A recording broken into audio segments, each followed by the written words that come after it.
Bienvenidos sean todos a este video. Este video está hecho en colaboración con mi compañero Antonio Reséndiz Pérez y su servidor Alejandro Natanael Moro Rubio. En este video trataremos de demostrar la infinitud de los números primos, pero basándonos en la demostración de Srinivasan. A nosotros nos interesó mucho este tema porque lo maneja con sucesiones y porque lo maneja con el comportamiento de funciones con el algoritmo de la división y con la definición de máximo común divisor.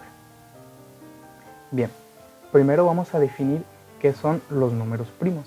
Entonces, un número primo es un número natural que únicamente tiene dos divisores distintos, que es el mismo y el 1.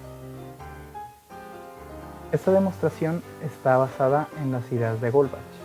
Para esto necesitamos saber la proposición 31 del libro 7 de Euclides, que nos dice que todo número compuesto es medido por algún número primo. Este acerto recoge el principio de factorización de un número entero positivo utilizando números primos. Esto significa que un número puede ser descompuesto como el producto de dos o más factores primos distintos. Bien, entonces la idea principal de Goldbach es proponer alguna sucesión de números infinita y que sus elementos sean todos primos entre sí. Entonces, si aplicamos la proposición 31 de Euclides, de cada elemento tendrá un factor primo distinto. Y como es una sucesión de números infinita, tendremos infinitos factores primos, que es a lo que queremos llegar. Entonces, ya entrando en la demostración de Srinivasan, tenemos que fue publicada en 1984. En ella seguimos con la idea de construir una sucesión infinita cuyos elementos sean coprimos 2 a 2 para demostrar la infinitud de los números primos. ¿Pero qué significa que dos elementos sean coprimos? Esto es cuando tenemos dos elementos A y B que no tienen ningún factor primo en común. Dicho de otra manera, solo tienen en común es ser divididos por 1. O sea que su máximo común divisor es el número 1. Entonces, esta vez buscaremos una sucesión que llamaremos x sub n que divida a x sub n más 1 y que el máximo común divisor de x sub n y esta división sea igual a 1. Significa que sean coprimos. Por lo tanto, los elementos de esta sucesión, si cumplen que el máximo común divisor es igual a 1, si serán coprimos 2 a 2. Bien, entonces esta demostración empieza con proposiciones, ¿no? Necesitamos unas bases para poder llegar a lo que queremos demostrar. Se propone una función f de x igual a x cuadrada más x más 1 y dado r un número natural cualquiera, se tiene que el producto de f evaluado en r y f evaluado en menos r es igual a f evaluado en r cuadrada. En la imagen se pueden ver las dos funciones ya evaluadas, cada una, y se comprueba que exactamente nos da igual a f de r al cuadrado. Esta función cumple la siguiente propiedad. Tenemos un lema. Entonces, un lema en matemáticas es una proposición ya demostrada. Entonces tenemos que, dado r, cualquier número natural, se cumple que el máximo común divisor de f de r y f de menos r es igual a 1. Este lema y lo que hemos dicho anteriormente todavía no nos dice nada. No sabemos ni siquiera si son verdaderos lo que estamos diciendo. Entonces, primero necesitamos demostrar esto que estamos diciendo matemáticamente para poder llegar a nuestra demostración definitiva. Bien, entonces tenemos la demostración aquí.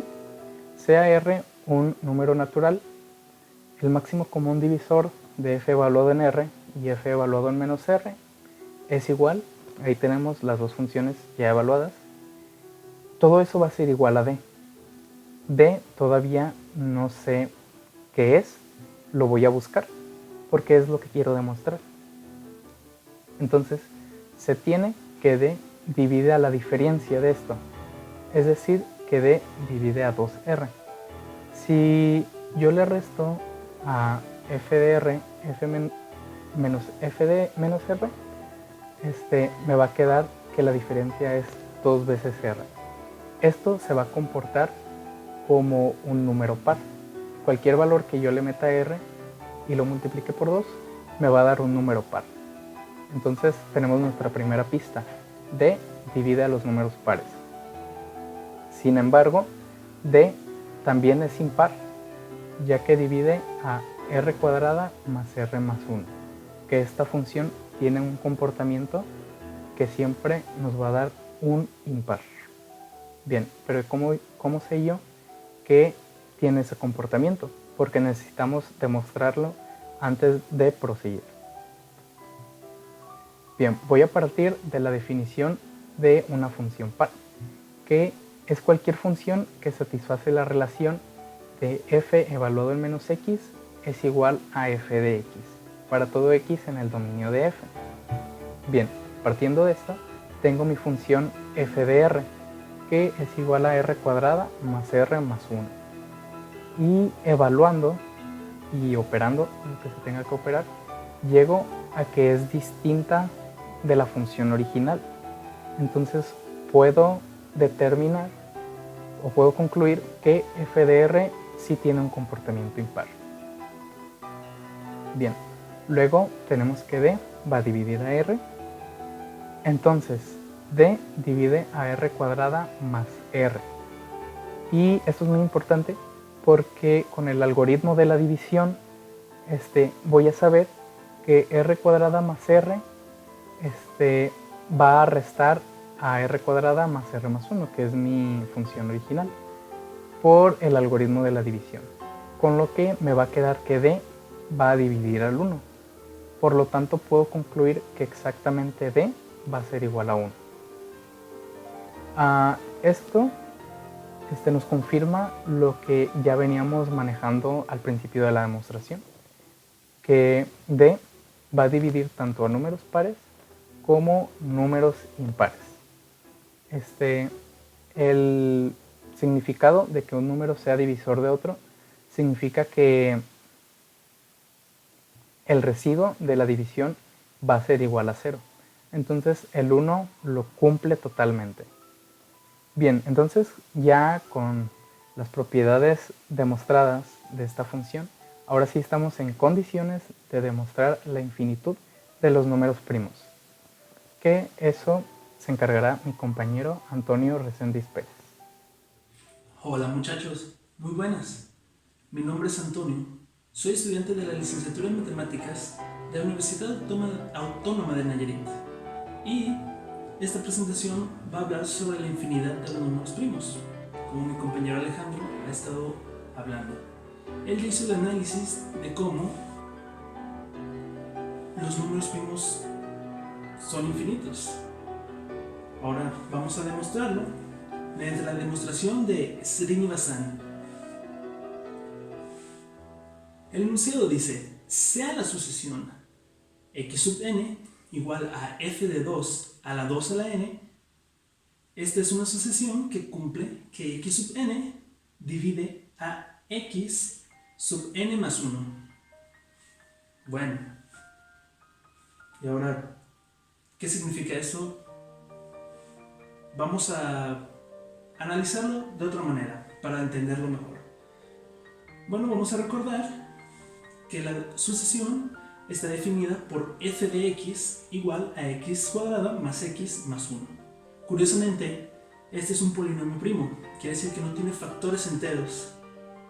Y también recordemos que el máximo común divisor de f evaluado en R y f evaluado en menos r es igual a 1. Bueno, este máximo común divisor también se relaciona con un número n de la sucesión y su sucesor dividido entre ese número, que también es igual a 1. Veamos, pues, para que esto tenga sentido, la sucesión n, pues para n debe pertenecer a los números naturales. f de r y f de r menos r se va a representar de esta manera, solo tenemos que sustituir x por r y por menos r. Y recordemos que esto siempre nos va a dar un resultado impar. Estos dos términos van a ser impares, porque los números primos, el único número primo que es par es el 2. De ahí en adelante todos los números primos son impares, y eso es lo que debemos recordar para que esta demostración tenga sentido. Muy bien, también vamos a recordar esto de aquí, que el producto de f de r por f de menos r va a ser igual a la función evaluada en r cuadrada. Mi compañero Alejandro ya demostró esto, entonces no nos vamos a preocupar tanto por esto. Veamos, regresemos al enunciado. Sea la sucesión x sub n igual a f de 2 a la 2 a la n, esta es una sucesión que cumple con que x sub n divide a x sub n más 1, otra vez. Cualquier término de la sucesión x sub n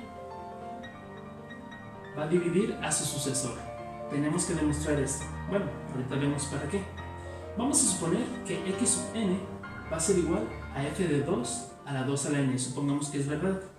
Para cualquier n que esté en los naturales. Bueno, los naturales le puse una estrellita aquí, no sé si se alcanza a ver. Y vamos a indicar que los números naturales, en este caso, n estrella, va a incluir al 0. Entonces va a empezar 0, 1, 2, 3, 4, 5, 6 hasta infinito. Entonces, el sucesor de ese término va a ser x sub n más 1, que va a ser igual a 2 a la 2 a la n más 1. Y bueno, el primer detalle. ¿Qué pasa con ese término? Lo veremos de otra manera. Vamos a aplicar las leyes de los exponentes para darle otra perspectiva. Veamos, x por n a la 2 a la n más 1 va a ser igual, vamos a factorizarla, a 2 a la 2 por 2 a la n. Y bueno, recordemos que en las leyes de los exponentes, la multiplicación de los exponentes quiere decir que es un exponente elevado a otro exponente. Bueno, quede el resultado así. Eso es lo que queríamos encontrar. Y regresemos. Ahí lo tenemos. Y ahora vamos a aplicar un cambio de variable para que se entienda a lo que quiero llegar. Bueno, yo no soy muy bueno con las demostraciones, la verdad se me dificultan y trato de hacerlo de la manera más entendible, por eso tanto show. Veamos, ya que r va a ser igual a 2 a la 2 a la n, yo puedo tener que mi primer término, bueno, el término n de la sucesión va a ser f de r. Y el siguiente va a ser f de r cuadrado, por lo que vimos anteriormente. Eso es lo que necesitamos. Y bueno, como f de r cuadrada es igual a su producto de la función evaluada en r y menos r, podemos hacer esto. F de 2 a la 2 a la n más 1, que es lo mismo que f de 2 a la 2 a la n elevado al cuadrado, lo puedo representar como el producto de f de 2 a la n, de 2 a la 2 a la n, por f de menos 2 a la 2 a la n. Bueno, de lo que pedí que recordáramos, vamos a tomar este lema, que es el lema chido, lo que necesitamos para poder demostrarlo. Que el máximo común divisor de la función evaluada en r y menos r es 1. Bueno, ¿qué quiere decir esto? Que estos dos números son coprimos, no tienen factores en común. Solamente el 1, la unidad, pero el 1 es factor de todos los números naturales. Entonces, vamos a ver qué pasa. Por el lema chido, tenemos que el máximo común divisor de 2 a la 2 a la n y menos 2 a la 2 a la n es 1. Bueno, como vimos anteriormente, precisamente este término nos va a dar que el máximo común divisor de cualquier término n de la sucesión y el término siguiente, su sucesor dividido entre dicho número, va a ser igual a 1. ¿Y qué significa esto? Entonces, significa que la sucesión x de sub n más 1 sobre xn es una sucesión infinita cuyos elementos son coprimos 2 a 2. Quiere decir que ninguno tiene factores iguales. Únicamente el 1. Por eso son coprimos. Y como tenemos infinitos términos de esta sucesión, entonces cada uno tiene un factor primo distinto. Y como la sucesión es infinita, vamos a tener infinitos números primos. Bueno, se supone que esto es lo que queríamos demostrar. Y pues veamos algunos ejemplos a ver si funciona. Tenemos la factorización de los números primos de la sucesión x sub n más 1 sobre x sub n. Y como ya está predefinida, solo vamos a sustituir x por 2 a la 2 a la n. Vamos a obtener los primeros valores de los números primos de 0 hasta 5. Bueno, el primero es 7, x sub 1, 21, x sub 2, 2 7 de 3, 65.579, 4.295 millones, 32.833, y bueno, un número enorme que es 18 trillones, 446.000, bla bla bla bla. Pero son números primos. Entonces, vamos a ver cómo se resuelve la sucesión. Bueno, tenemos el primer término que es x1 sobre x0, que da 21 sobre 7 y da 3. ¿Qué significa esto? El 3 es primo. El segundo término de la sucesión va a ser el resultado del cociente de x sub 2 sobre x sub 1, que es 13. Otro número primo que es diferente. El tercer término da 241, que es otro número primo. Ya tenemos tres números primos diferentes. En el cuarto término, tenemos el número 65.281. Este no es un número primo, pero al factorizarlo nos genera dos números primos que son diferentes a los que ya teníamos. Y por último, la cifra enorme dividida en x sub 4 nos arroja 4.294.901.761, que tampoco es número primo. Pero al factorizarlo nos genera otros dos números primos, que es el 193 y el 22.253.377, que también es primo. Entonces ya tenemos otros dos números primos que son diferentes a los anteriores. Y si seguimos la sucesión, así vamos a tener nuevos primos. Pero, pues, como la cifra es demasiado grande, no podemos seguirla extendiendo. En conclusión, tenemos que no importa el valor exacto, o si es primo o no. Lo importante es que se tiene al menos un factor primo distintos a los que ya se habían calculado. Y como la sucesión es infinita, nunca se va a terminar, pues los números primos tampoco se van a terminar. Esa de referencia la dejaremos en la descripción de este video. Y pues fue elaborado por mí, Antonio Reséndiz, y mi compañero Alejandro Muro. Muchas gracias.